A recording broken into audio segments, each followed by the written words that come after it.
You're listening to Empire of Rust, the first and greatest Transformers RPG podcast.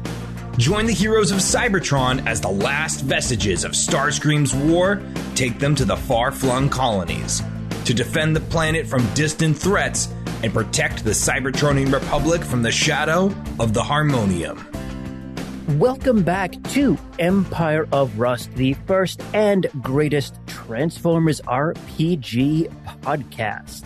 This is episode 160, and it's a special episode for us because this is our 7th anniversary show. I'm throwing confetti. We started in April in 2019, if I recall correctly. But yeah, seven years, guys, huh? Wow. Lots happened. Yeah, it's gone by real fast for me.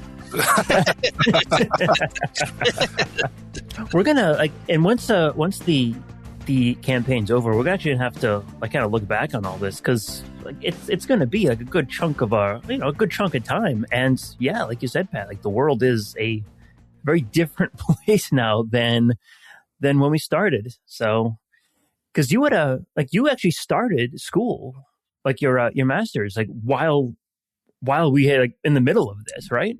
Yeah, I mean, I started my second bachelor's and then did my master's all within the span of this. So yeah, wow, nice. Damn. So I wanted to call that out partially because we have 2 new listeners through transmissions, Whale Keo and Prairie Princess QT, who have both started Empire of Rust fresh a couple months ago, and I had gone through the entire backlog of it, we were 120 episodes in when they discovered the show. So that's awesome. That's crazy. They might need therapy. Psychic damage. How much you paying them? Listen, if I was paying people, we'd have a lot more listeners, at least 3. I was going to say, did we double our numbers? We did. Oh. I'm not even certain if Adam still listens, so we may have lost one. Yes, but thank you two for joining us and for consuming over 100 episodes of our nonsense. You should awesome. You should name a bot a villain that we fight after one of them. After them, take that, QT. A pair of divisions. Yeah. Oh. What were the names again? Whale. I'm hoping I pronounced some of these right. Whale Keo and Prairie Princess QT. We're coming for you, Whale Keo and Prairie QT. Prairie Princess. The above does not denote a threat. I'm not sure that's the most dignified way to treat our fans. Hello. Thank you for listening to us, despite veiled threats, apparently. Oh, no, I didn't mean like that. I meant in the game. We'll put them in the game. Yay! I'm trying to think of any of our villains that have had dignified ends. Yeah. But in all seriousness, thank you two for joining us and for consuming 100 plus episodes of content all in one big stretch. And I hope we continue to entertain you for a good while yet to come. Yay! Yeah, absolutely. Yeah. Thank you for listening. That being said, we have a level up to talk about. Now, I made a huge mistake at the end of last episode. I said, you all level up to 14. I was a level off. It should be 13. Mm-hmm. Yep. Sorry, guys. Listen, I did out the math, and I honestly thought we were at 14. And we could be still. Listen, you guys are already walking all over all my enemies anyway. You don't need to be more powerful.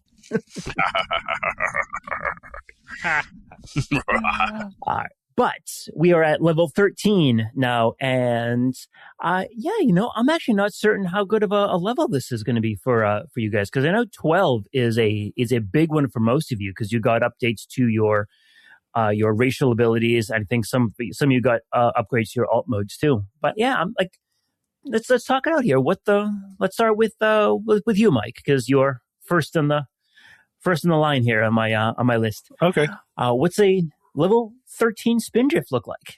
It's not much of a difference. I get a feat and a class ability. For the feat, I took greater natural attack for my bite, which adds my level to damage. Nice. Okay. And class ability, I took quicken power, which allows me to cast a spell as a swift action twice a day. Oh, that is pretty cool. Wow.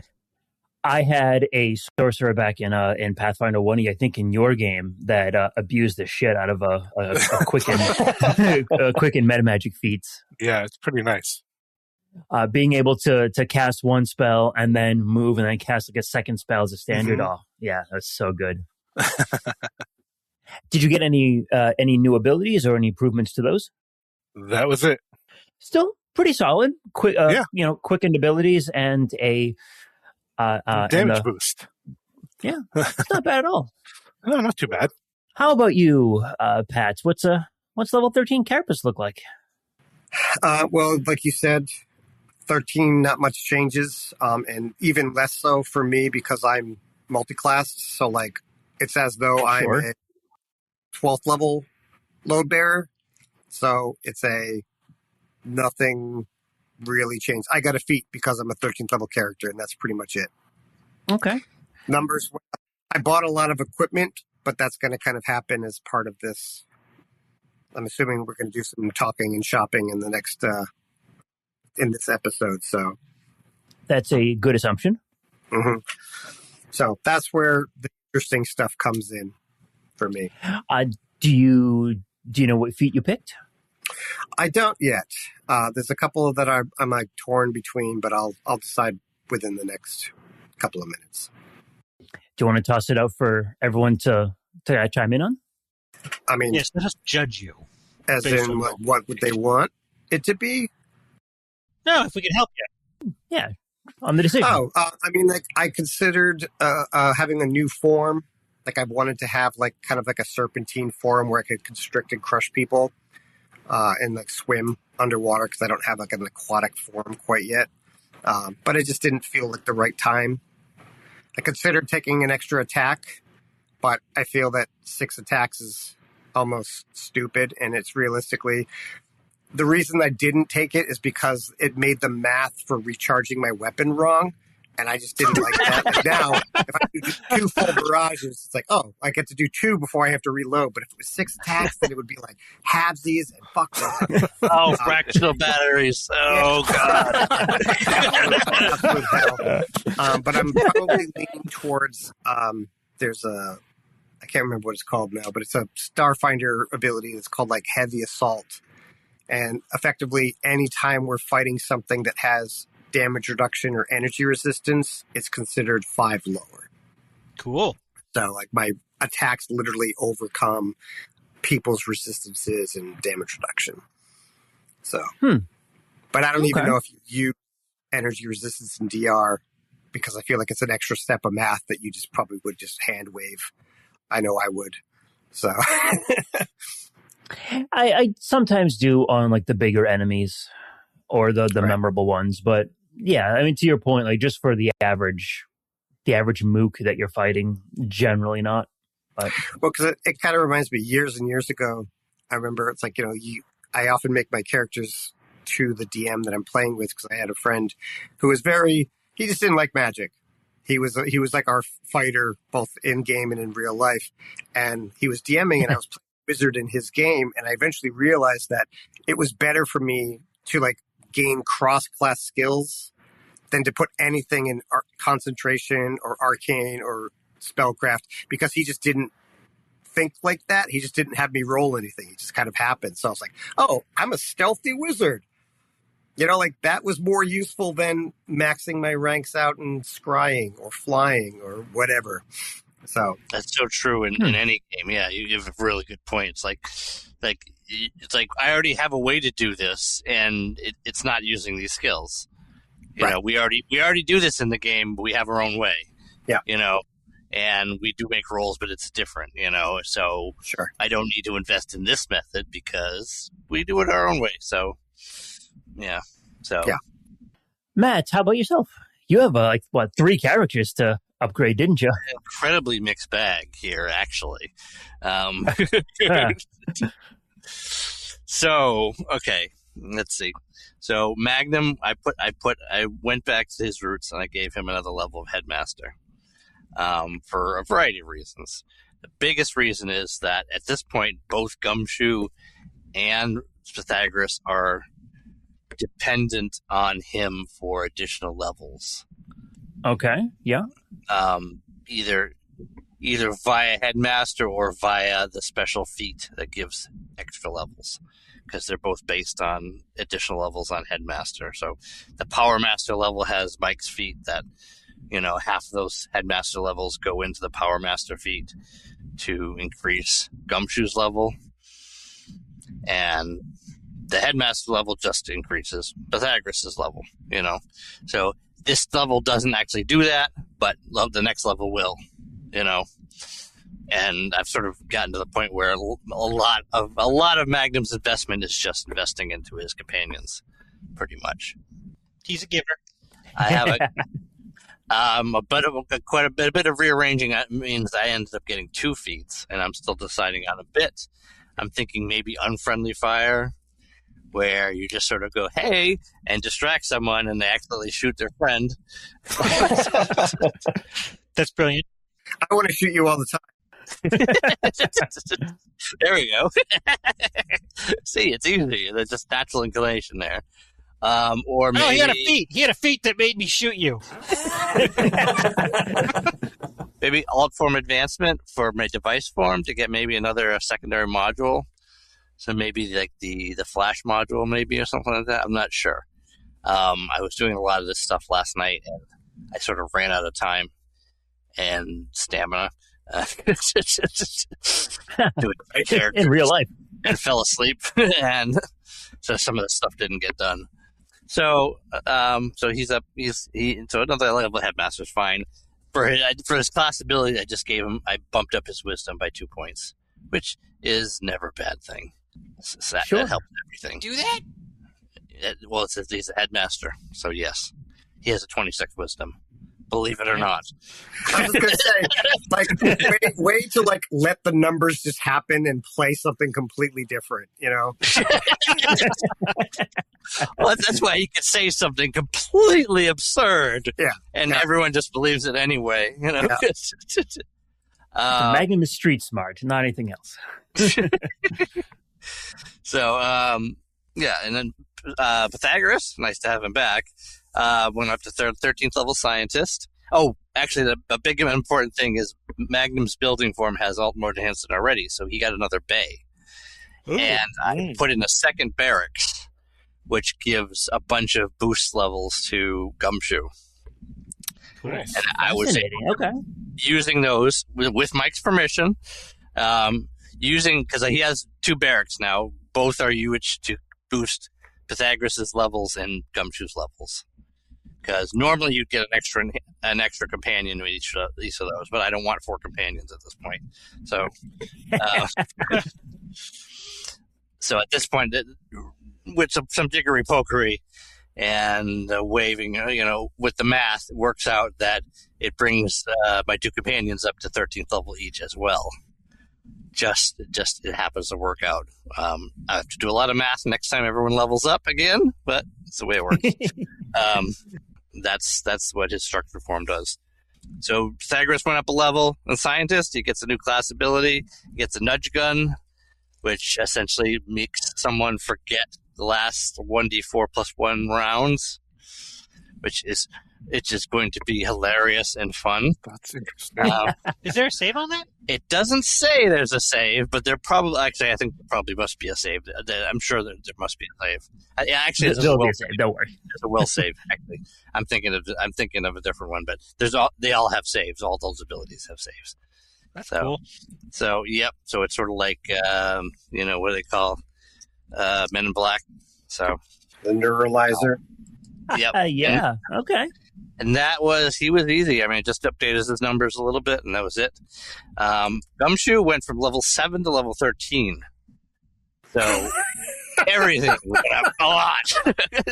You gain like 3 feats and 3 class abilities. You got a blade of armor, which absorbs energy damage and then explodes. And his damage reduction went like doubled. And let's see, and adaptive defense, so he can maybe be harder to hit, and armor upgrades, so he can attach armor upgrades to him, and armor boost. So his AC went like from like 26 to like 35. His hit points like doubled. Damn. And his ability, he had the ability score update. So I mean, with that many levels up, obviously a huge amount. I mean, his build hasn't really changed. Because his equipment hasn't changed. He's just going to be more effective now. He's actually going to be able to hit something at his level. He's a little more appropriate for it. So hopefully, at least, so he is significantly tougher at this point, and a lot more of what I was trying to build him to be, only like more appropriate for the level stuff we're dealing with right now. Excellent. All right, cool. And last but certainly not least, Kevin, what is a level 13 Rough and Tumble up to? Well, I also got several feats and some class ability increases and a bunch of hit points and everything like that. Oh, you went from level 12 to 18? Okay. Yeah. I just took on I just got one class ability. My alt mode didn't really increase in damage or anything like that. I mean, it did by 1 point because my level went up 1 point, but my main thing that I got was multi-strike, so now I can do multiple attacks. So they're a little bit more effective on their own, rough and tumble on their own shooting. So that's cool.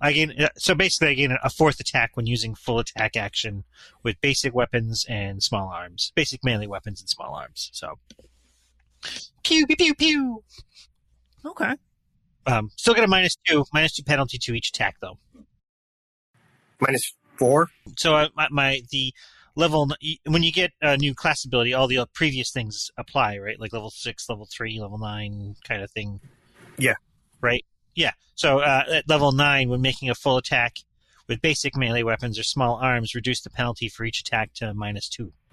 Oh, yeah. No, you're great. So now maybe I can pass that on to someone when they wield me through the linked hand grip, and they can have all those extra attacks. Yeah. Shit, so that means between the two of you, you can make 8 attacks a round. At a -2. But yeah. Oh no. The odds are definitely in your favor there. Yeah. Shit, I missed 6 times. You still hit twice. I didn't see you, so you got sneak attack, so that's good. Pew, pew, pew, pew, pew, pew, pew. Nice. All right. I am horrified, but we're moving on past that.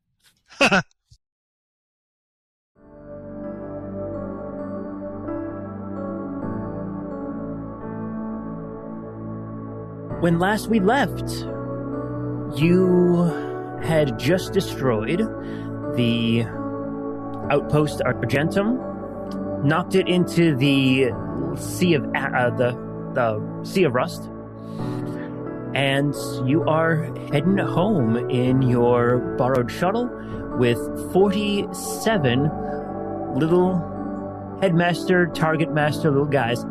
All packed in super tight to this uncommonly small shuttle. Jeez, I hope they don't scuff the seats so we can get our deposit back. I am going to hand wave the trip back to Iacon, so you don't have to worry about like flying there. Flying there, but we'll say that you make it back to Iacon.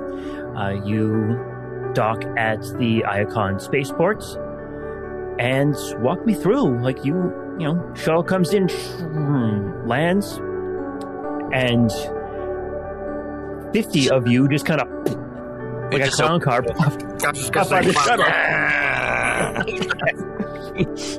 Everywhere. Like, no. Go, my lovelies. Return to your natural habitats. I mean, we should probably land with near Ironhide's police stations so that we can actually put these people into like a lot of missing persons have probably been coming in. They would know how to contact those that put the. Oh, yes. And we can say that on the way back, if you want to have contact in Ironhide, he can divert you to the ISS building. You can land on the roof there, and then bring them down through there if you want. Hello, Ironhide. Hello, come in. This is Magnum. You sound like you're packed in a can of sardines here. What's going on? Yes, well, yes.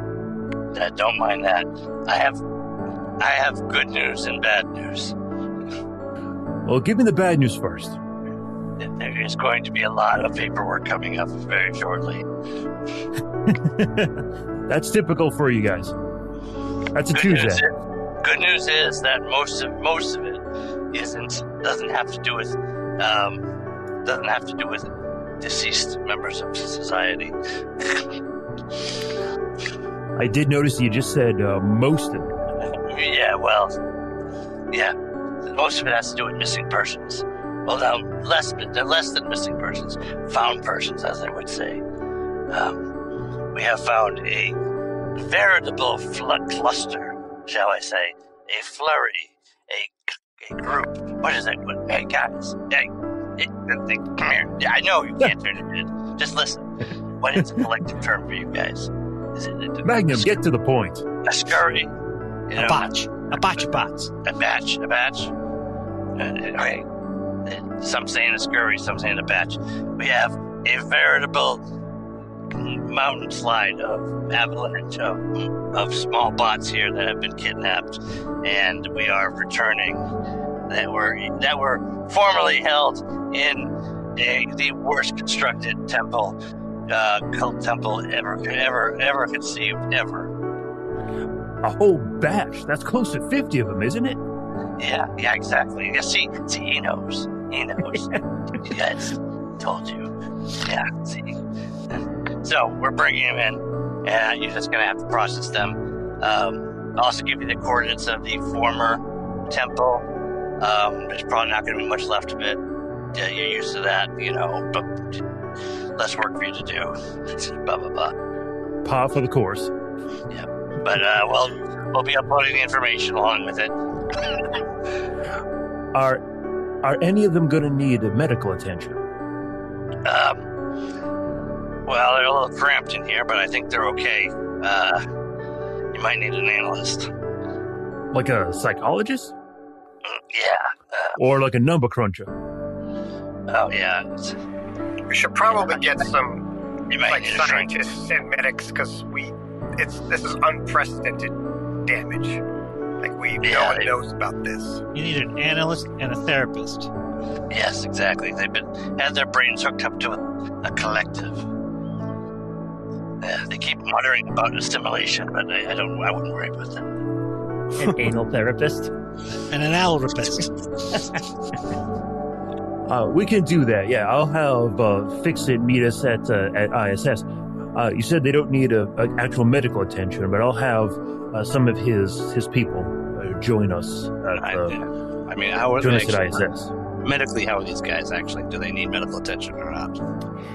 You took a look, and aside from psychological damage, there was no real injuries. The only person who was really injured was Pythagoras when you tried to get him out. Jeez. Okay. Hooray. All right. Well, thank you very much. I'll be there shortly. Okay. And it takes about an hour or two. before you get to ISS.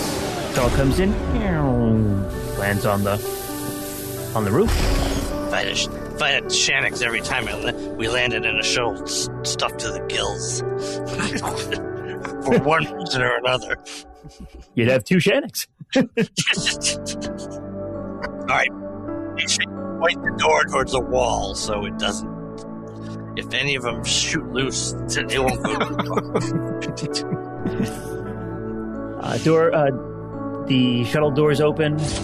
Some of them do fall out, but a team of medics will come out from the roof access door, along with Fix-It, and Ironhide will meet you up there as well.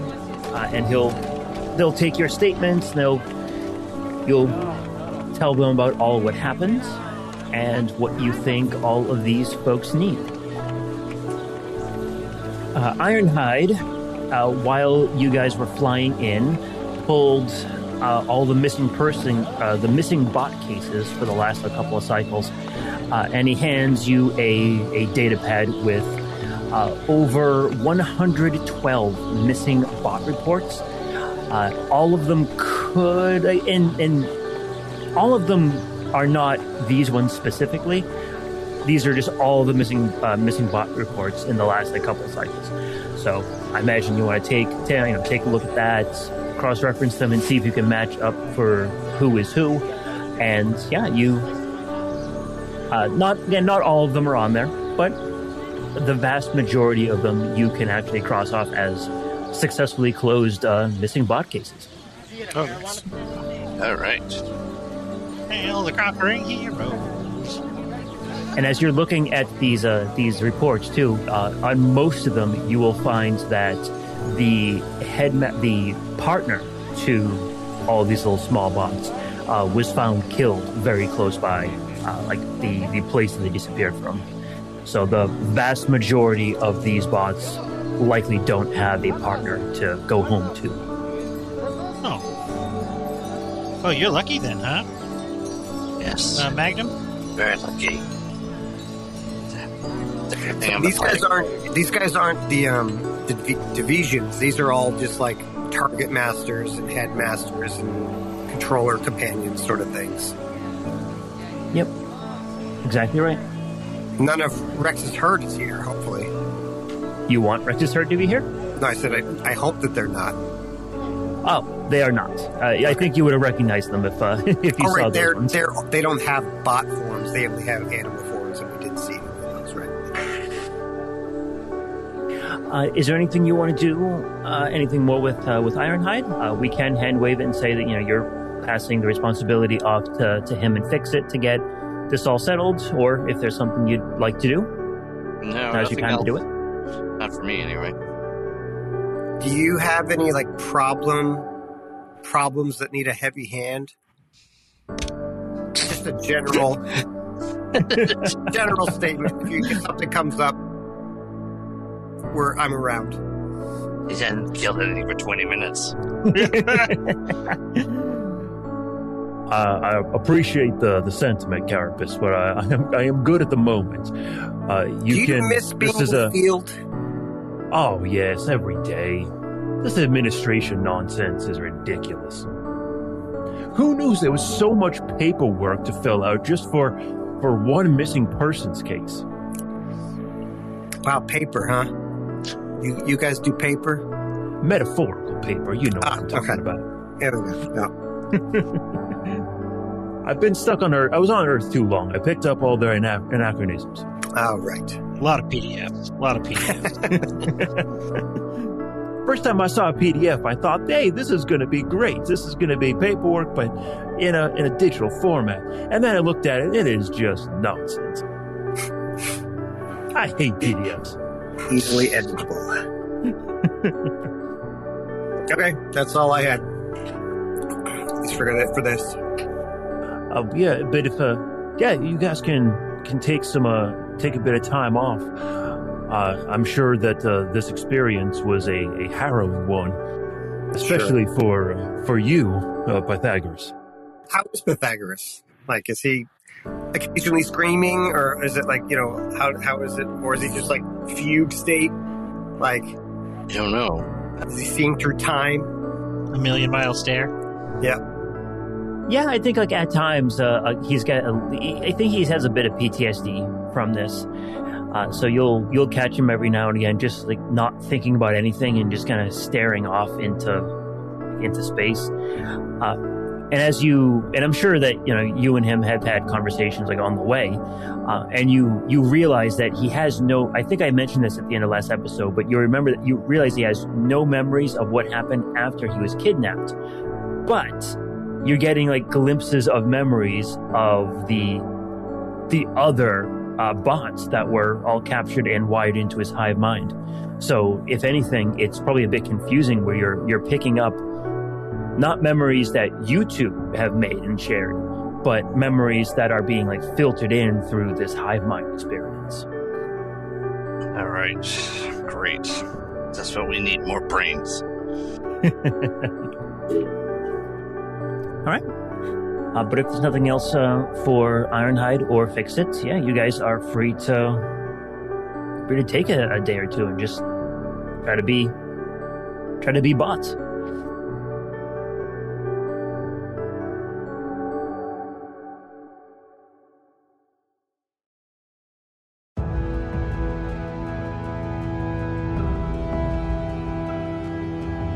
I definitely want to, since we've leveled up, I definitely want to take another crack at that memory core thing.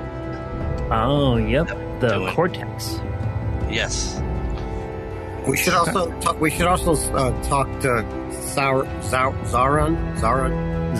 Yeah. Zaron. I mean, we've been gone for almost a day, so all sorts of crazy shit must have happened because that's our track record. You know? It's worse than Pat, because you've actually been gone like 3 or 4 days. Okay, yeah. So Jeez, the government is the government still intact? Cybertron has gone through puberty. Its voice is cracked. There's these huge outcroppings sticking out into space. Mountain ranges.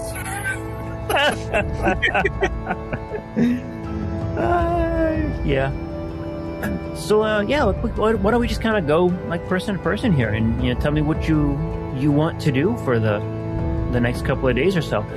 You have free reign to wander around the city, do whatever you want to there. I know I talked to a couple of you individually. I know that there are some things you guys want to accomplish.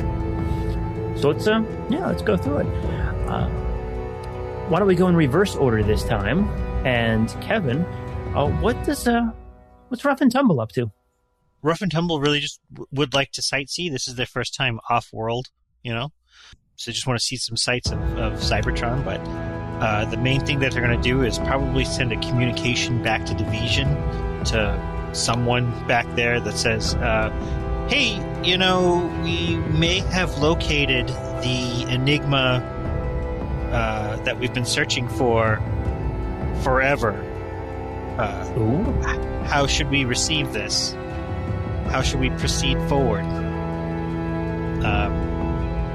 Not that I want to say it's in dangerous hands now, but we want to tell them that we have found the Enigma of combination. That it has now made an appearance, and this is something that the government of Division is going to want to know about. Yeah. We haven't actually shown it to you yet, correct? No, you haven't. But we believe you. Do you have any contacts in the Division government that you can lean on? I have been I did serve in office, but it was a pretty crappy, low-ranking office, based on my alt mode form. But I'm sure I would know someone somewhere in the council or collegium of Division. Yeah. Okay. So let me ask, are you going to kind of go through that channel? Are you going to contact your old, I don't want to say boss, but your, whatever the next highest rank within the government would be, past what you served as? Are you going to contact them and go through those channels? Are you going to contact like an old, you know what? like an old military person that you know? That's a good point, because the government doesn't really treat weapon formers with the utmost respect. Maybe I'll contact some of my old veterans and see what they recommend doing. Maybe if we come forward with that, say like make a unified front of like, hey, government, look what we found together. We're useful. Is this thing like there are probably religions on Division? Like, is this the kind of thing like you'd find the fucking Pope, like of Division? Okay. Yeah. Like, is that the kind of thing? It's like, will you start a civil war if you don't go to the religious leader first, or if you drop it in the hands of the military, or drop it in the hands of the government? Like, would that be a check? With like. Yeah. Well, let's say. Culture check? Yeah, that makes the most sense. Like if we found the Holy Grail, and then just was like, oh yeah, we're gonna give it to, I don't know. Ooh, damn, 20. Tumble got a 33 for his culture check. Okay. So I'll say that, Pat, you're essentially correct in that the religion of the Primes in Division is would view the Enigma of Combination as one of the major religious artifacts, and not only that, but one of the ones that they are most interested in. Partly because of the whole half combiner aspect. Now, if you were to find it and then hand it over to, just say, like the military or the government, and I think for this example we can split it up into three potential places: the religious caste, government, and military. Each one of them would want it for themselves as a giant status symbol. So if you give it to someone in the government, they're going to be like, yeah, you know what, this administration has found has worked towards and found the enigma of combination and brought it back to Division. If you give it to the military, you don't think they're probably going to militarize it. They're not going to use it as a weapon or anything, but you can kind of see the same thing. It's like, hey, you know what? Our military is so great that we went and we found, this artifact. Religious caste, kind of the same thing. So I think you have a choice to make as to which of these three castes you would like to approach with it. Military. Your former soldiers, man. Yes, that's what they are. Well, I'm curious about this. Like, this is something that will literally shape your world. Like, if you feel that your kind are second-class or third-class citizens, like, this could be your bargaining chip to level the whole fucking playing field. Sure, yeah. So, what do you think the military's made of? I have no idea. Mostly weapon formers. Okay. Yeah, so it's a mostly peaceful planet, but still, You've also been assuming that we're going to give it to you. And that's an interesting that's an interesting assumption. Yeah. That's a hell of an assumption there. It's fair. No, you're right. You're right. I'm a little fuzzy on how it got mentioned in the first place, frankly. I did, because I was stirring up trouble. Just, all right. I mean, we'd love to go back. Makes life interesting. We'd love to go back to Division with it. We can't force you. I don't know. So, I mean, if you'd love to go to Division. Also, if any of you guys know your way around the city, it'd be cool if we could get a tour guide. A little bit. When you contact these people, can you find out if there actually is a bounty on the professor? Because we certainly. did take their body, so. Yeah, when we go, it's best to not mention Starscream either. Yeah, don't do that. Yeah, so after you guys head out for a few, find a... Because it's actually kind of funny. You haven't... you don't have any place really to stay anymore. You kind of just jump right into helping these guys out right from that warehouse that you were in. So I think you need to find some place first just to send a message. So wander around. That they're going to stay in Magnum. I mean, they're welcome to. Although, I might be gone for a day, so maybe they want to find somewhere else. We'll be okay. Yeah, don't worry about us. We'll be fine. Is there a consulate around? There's a bar that we need to introduce you to. I missed that. Yeah. We like bars. Yeah. Is there a division consulate? Oh, yeah. Yeah, there would be. Yep. There's actually two of them, but they're connected in the middle. You joke, but makes perfect sense. It's the weirdest thing I've ever seen.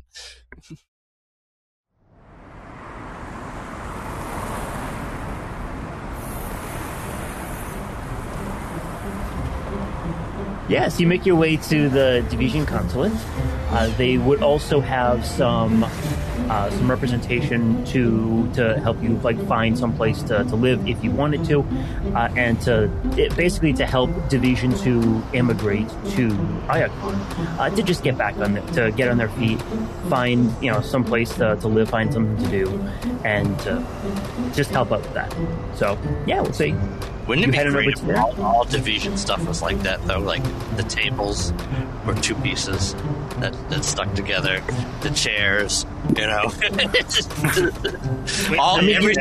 every single door was one of those two doors that has the top and the bottom, Dutch-style door, yeah. I'm thinking like a door that's like like a bifold door, goes out in the middle there. The French windows, yep. I mean, you laugh, but that actually makes a whole lot of sense. I imagine there are full art movements on Division where for hundreds of years that's the style, 2x2 kind of things, and then there's the rebellion against that style where you just do one. The prime number movement, the mono movement. Yep. Disturbing. I don't get it. Ironhide is awful. 3. No. Celebrating the singular instead of the double. Terrible. Yep. So yeah, you can make it to the consulate, and they will help you out. So I hear you want to send a message. Yeah, you want to send a message? Come on, you gotta go. You gotta read a Let's go. There. A little privacy, please. They have a Velocitronian in charge. Yep. Yeah, they'll totally send the message in private. They will not. I can send a message if you want. I am a message. I am built fully messenger-based communication center. So okay. what will doesn't bother me. Whatever. Okay. So what we'll do is we will fade out as Rough and Tumble are keying in the comm code to Decacon, and you can kind of see on the screen just kind of pops up as we fade to black and fade to Magnum, Pythagorus, and Gumshoe.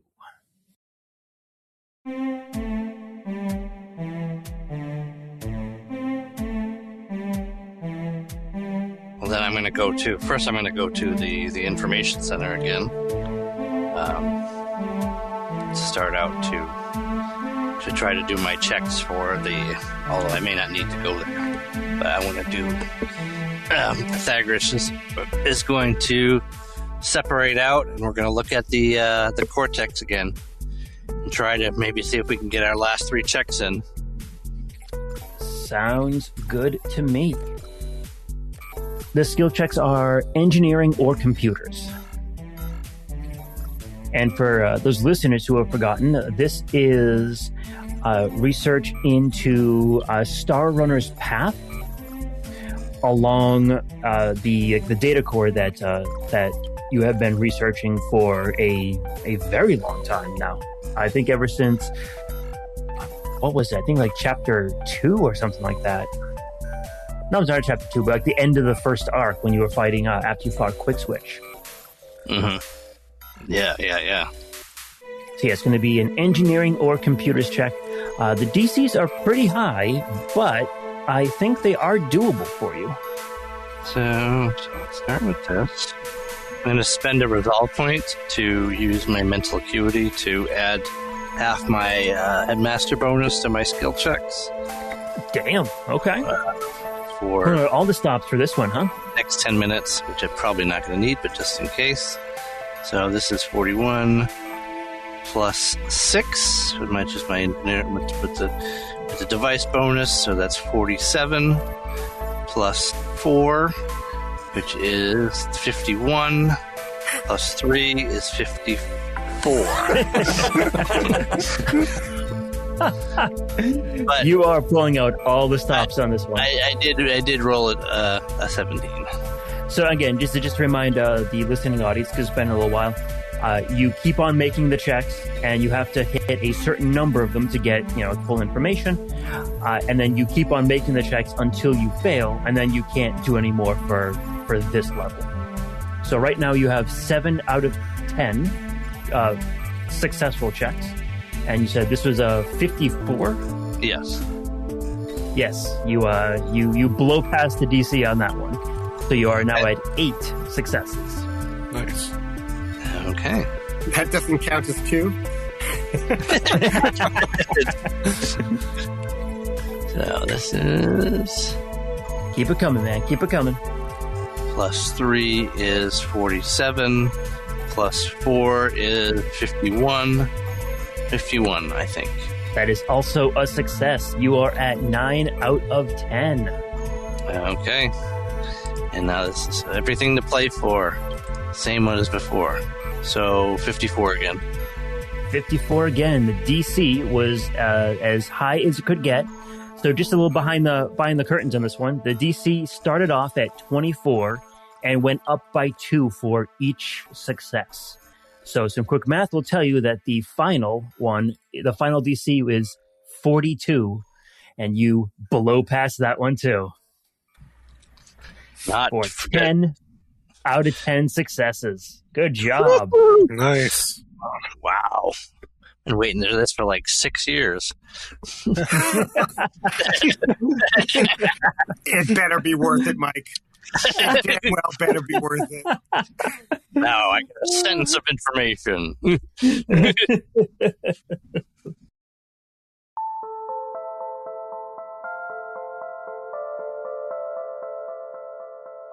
So this again, this has been something that you've been kind of puzzling out for quite a while, and the work that you've been putting into this has been primarily translating what the information was, translating the information into something that is usable for you right now. Think of it like this: like if we had a textbook of of Latin, right? Like a lot of the work is just going to simply be translating it to a language that is usable and readable for us. So as you're going through like all of this data, that's what you're doing. You're like, okay, so this is written in ancient Cybertronian. This uses a numeric system that is actually different than what we use now. This uses like navigation coordinates that are just not the same as what we're familiar with. So all this work has been primarily just translation for it. Now you already know that the data core here is effectively Star Runner's brain module. It's kind of funny too, because I've been picking up a lot of like brain module-esque things in the last couple of adventures, right? So you are following Star Runner's path as he left Cybertron many, many millennia ago, like thousands and thousands, or probably like a million years ago, and tracing his path as he goes into heads coreward, heads into the direction of the galactic spin, and goes through all this. Now, I'm going to need you to pull out the campaign book, the book that I gave you guys. Yep, got it. Maybe yes, go to the front page, the front cover. The inside front cover, yep. And in there is a map of the galaxy. And can you guys find Cybertron easy enough? Cybertron, yep. All right, so you found Cybertron. I want you to follow that path. And for all of you audio listeners, I'll post this image when the episode goes up so you can see it. I want you to follow the kind of space trail here, the space lanes to the east. Go from Cybertron to Hedonia on the next stop, to Temptoria, to Scarvix, as it goes through Galactic Council territory, heads over to Dromedon, home of the Shrike Bats, heads east over to Teonia into Black Block Consortia territory. And there. Heads northwards to Freyas, right along the edge of the Galactic Council and Black Block Consortia. And then heads eastwards over to Ataglin. Heads north from there to Stryon. Heads north from there past Division to Drike. Heads westwards from there to Metzon 4. And then heads northwest from there to Quantinium. This is where the path stops. So Magnum, as you were doing research on the harmonium, you came across some text at one point that kind of detailed the history of it. And some of its oldest text called the harmonium the Quantinium system. No. So you know that this is the actual location of the harmonium. This is the place that Star Runner ended up millions of years ago. It may have ended up kind of where he lost his life, but somehow his data core did find its way back to Cybertron. But you can track his path as it went along the entirety of the galaxy, as it went around the gulf of the galaxy where there's no actual stars in there. Now, Starscream and Quickswitch both would have had access to some of this information, and the conclusion that they came to was that this star system, like the people that they found in the Quantinium system, were a huge threat to Cybertronian security, and the very reason that both Quickswitch and Starscream tried to kind of take control and tried to did what they had done both in the first and second chapters of our story. So they were privy to this information, and this is the reason why they were so afraid of this, or so afraid of the harmonium. What is it? I still haven't gotten the idea of why is it that they're afraid of them? Because they're different? Because they're there's this been huge fear that you've been building up around this thing, but I don't understand why. Why do they feel that they're going to be hostile? Why aren't they just another race that joins the Council of Worlds? Because the data tracks that you have gotten partly from Star Runner here, but also just information that Starscream had, pointed that they were a heavy warmongering society. Vicious, violent. Okay. As bad as the Autobot and Decepticons, at the height of their war. Now, when you arrived there, you saw that it wasn't so bad. Okay, this is okay. Sure, it's a kind of cultish, but it doesn't seem awful. I mean, it was awful with me. Carapace hates that place. It's an abomination. But it's more I don't know. Patrick didn't understand why, it just seems so pretty much the first people that went there were it's full of crazy people. And that's the message that came back. And that we just believe that as canon. Either that or it used to be that way and it's right. Different now. Right. It's been a long time. A million years. Yeah, sure. Stuff changes.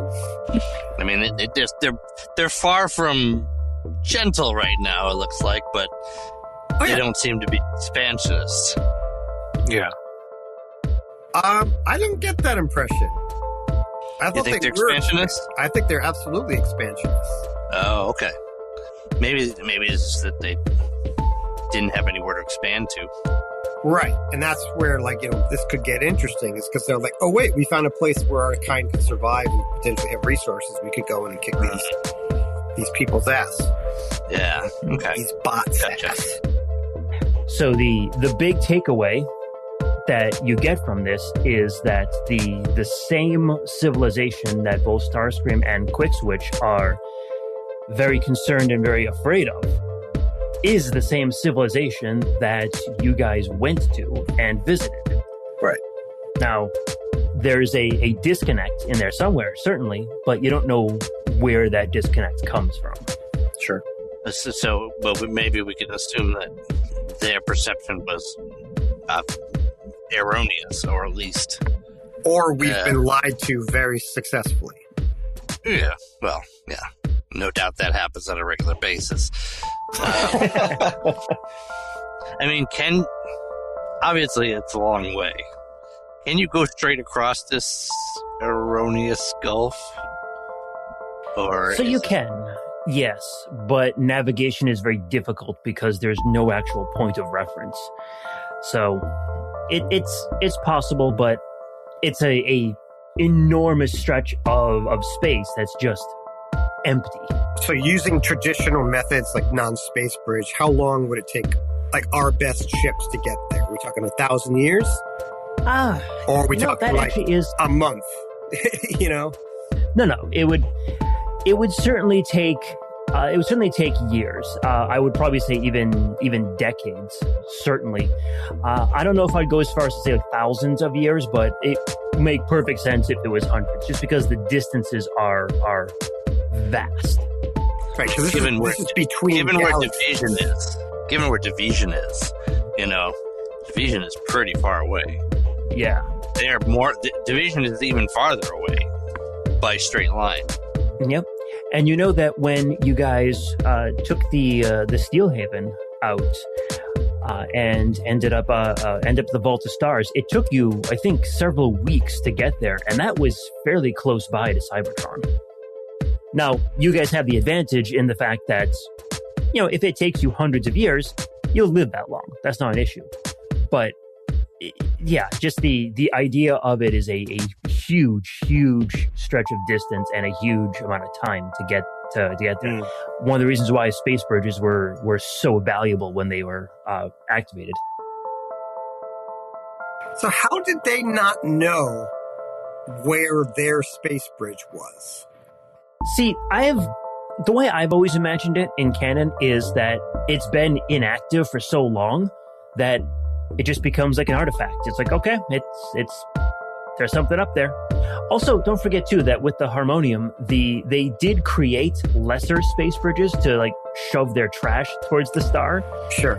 This was the original one left behind, or the original one there, and it was just kind of forgotten about over time. Okay.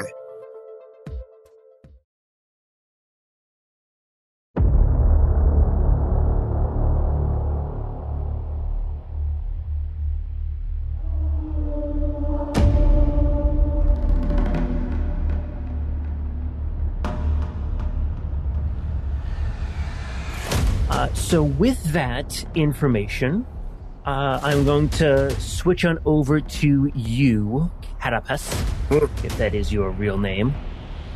I don't know of any other.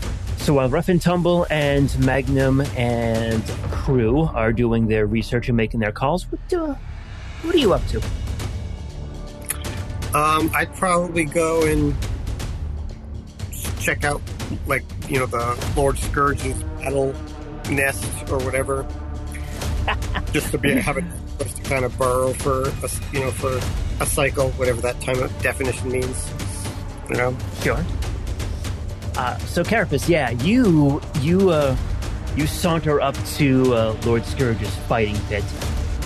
He's not in the center of it this time, but there's some ritual combat going on. You see some dinosaurs fighting each other. Not Rex or anything, but you see some Yukarans who are probably freshly here from Eucharis.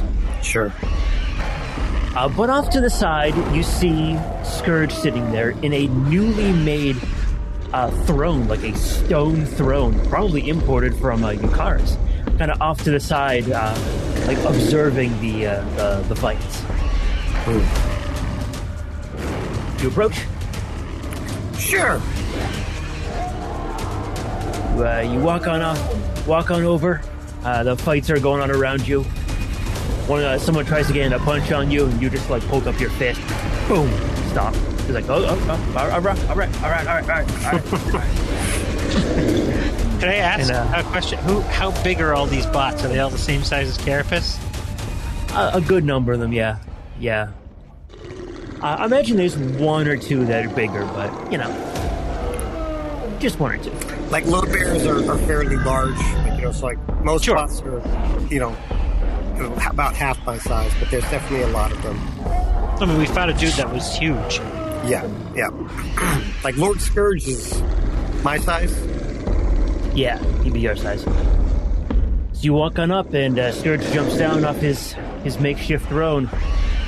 Carapace, I haven't seen you in forever. Get over here. Okay, I'll roll the hit. Oh no, he's gonna come after you there first. So he's gonna walk up to you. You can see him kind of like getting ready to like swing him back with his fist. Mm-hmm. What you gonna do? I mean, our customary thing is we kind of just try and hit each other. So I will not. I guess I'll let him hit me, but I'll try not to make it look like I let him hit me. Yeah, he comes on up to you, bam, bam, and raises his fist back. Very obvious tell. Yeah. Comes right in. Looks like he's going to do like an uppercut to you. At the last second, he changes tactic though. Opens up his arms, grabs onto you, and flips you back over him. As he kind of like rolls back, he flips you back over it. I want you to make an acrobatics check to see if you land on your feet. Okay. Pretty good at this. Okay. I have a 28. 28. It was close, but you made it. Oh. All right. So he flips you back. He rolls back, flips you over him. You manage to wriggle out just enough to turn yourself around and land on your feet. You have a very brief window here. He is still getting up. You're on your feet, kind of facing him. What do you want to do? I'm having this image. Like, have you guys seen the Advent Children? The Final Fantasy movie? No. Oh, yeah. There was a scene where, like, Tifa did this, where she, like, grabbed the guy and pretty much flipped him, and he just landed on his feet. So they're, like, in this kind of, like, bridge, holding each other up. Like, because, like, she thought she was going to drop him, but he just, like, was like, nope, that's good. So, like, are we in that? Or am I, like, in a... Like, are we grappling effectively? He is... Technically would be grappling you, but as he flipped you over though, you managed to right yourself, and now you're on your feet. So you have leverage in this moment. So he's like backwards because yeah, okay. Exactly. I'm gonna, I don't know which wrestler it is, but I'm gonna pretty much like pile drive him, like use that momentum and just like drop him on his head. Oh, okay. So is that a athletics check, or is this like an what? roll? Yeah, why don't we say athletics on this one? Why not? Okay. I'm pretty good at these. Natural fucking 20! Okay, so that is a 41. Ooh. You managed to grab onto him, like just as you land. You use your own momentum as you pull back. You lift him up and boom, drive him straight into the ground. All three heads are going. You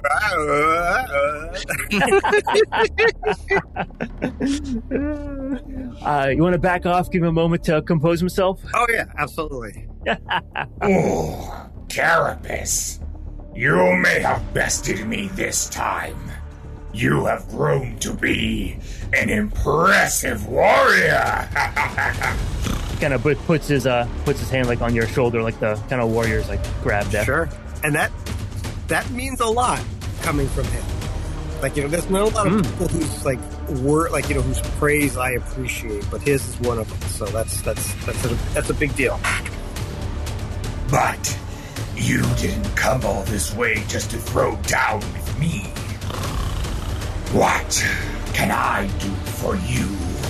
I mean, honestly, I came here just to kind of dig a hole and rest for a little while. But once I've done that, I just want to know the news. Like, what did the rat people tell you? I know you don't have problems, but are there any issues that you need resolved that you'd rather not get involved in? Standard fare. And yeah, he'll update you kind of on the like what's been going on in Iacon. He did actually make a trip back to Eucharis just to kind of check on things there. And yeah, for the most part, I think everything is going like as expected. There's like intertribal fights and all that stuff, but just that's typical like day-to-day things in Eucharis for you. I've actually been curious about that. Like, why are you here? Like the presidential election is over. Like, are you just Eucharis' ambassador, or like why aren't you ruling, quote unquote, ruling Eucharis? Carapace, you know that I barely need to do anything to keep Eucharis in line. They fear me and my strength. Of course. But I have found that what affects Iacon and what affects Cybertron tends to affect Eucharis. Okay.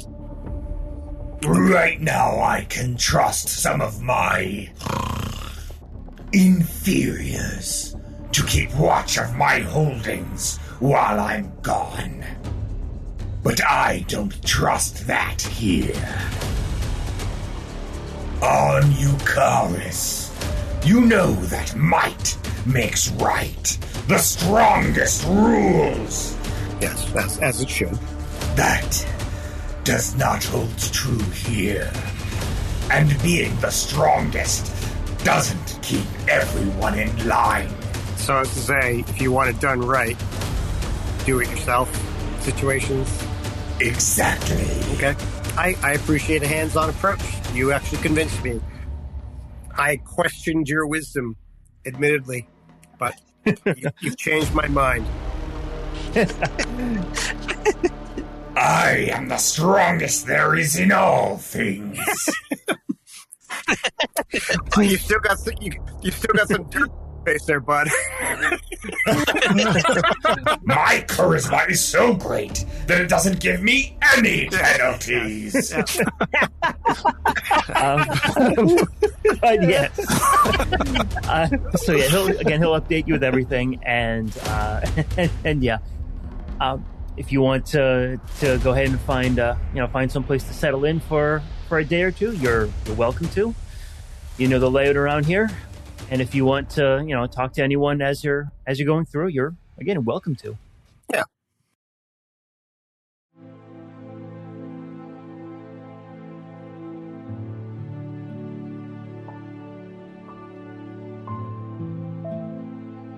All right. Well, from there, we'll assume that you dig yourself a little hole and then kind of settle in. And from there, we will fade to you, Spindrift. Yes. I think first thing is Spindrift is going to rest because I was definitely hurt in that battle and need to recover a bit, so definitely recovering. After that, I believe she's going to contact Ironhide through his office and just request a meeting. Okay. Yeah, so you can set that up pretty easily, and like the next morning or later that evening, once you've rested, you will head on over to Ironhide, and And yeah, he likes you well enough, so he'll take you and take you in. Okay. Spindrift. It's been a little while. How have you been there? Oh, well enough. After rescuing those bots, just needed a little bit of a rest. But other than that, been keeping busy. How about you? 42 missing person cases all wrapped up and solved. It's a good day, but it's bittersweet, All of their partners lost their lives before they were kidnapped, so their lives are never going to be the same. But it is certainly one of the busiest days I've ever had. I can imagine. A lot of cases to clear up all at once.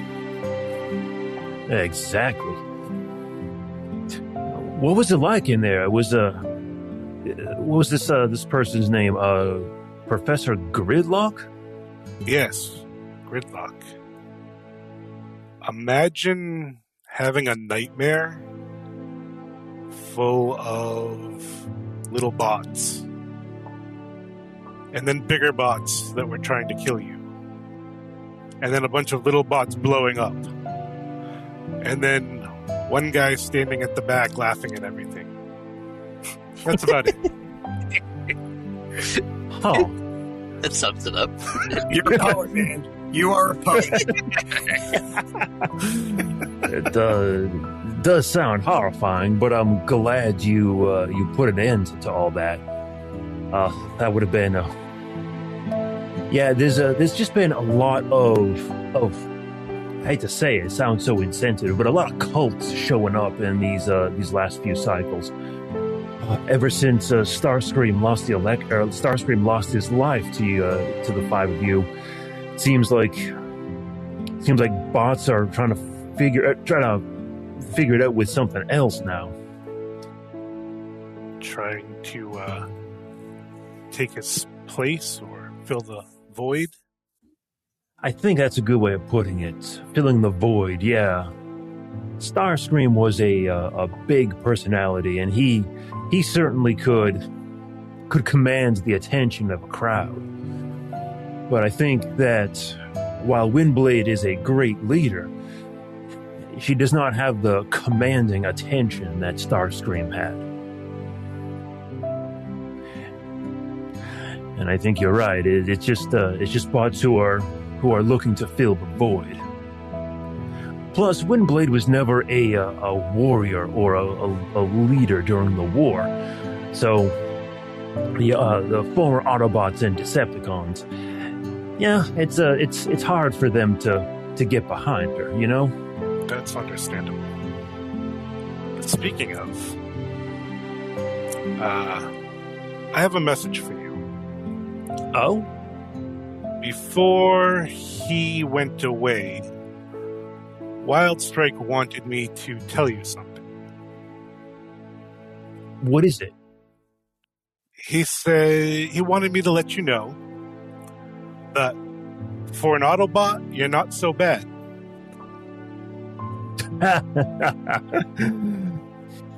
He actually liked you. He thought that the two of you might have become friends at some point. I don't know if I ever asked you this, Spindrift, and I hope this is not violating some accord, but how much of Wildstrike is in you? Memories mostly.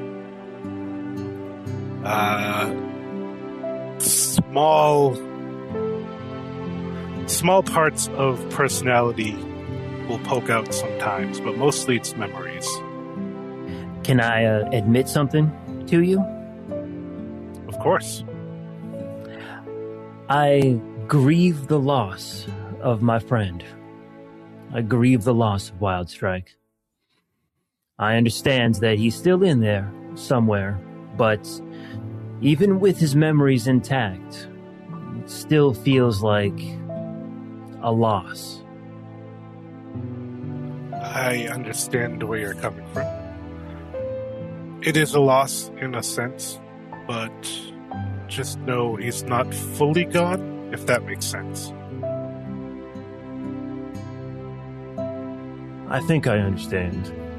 A piece of him was always going to be in you, and it's always going to be around because of it. Exactly.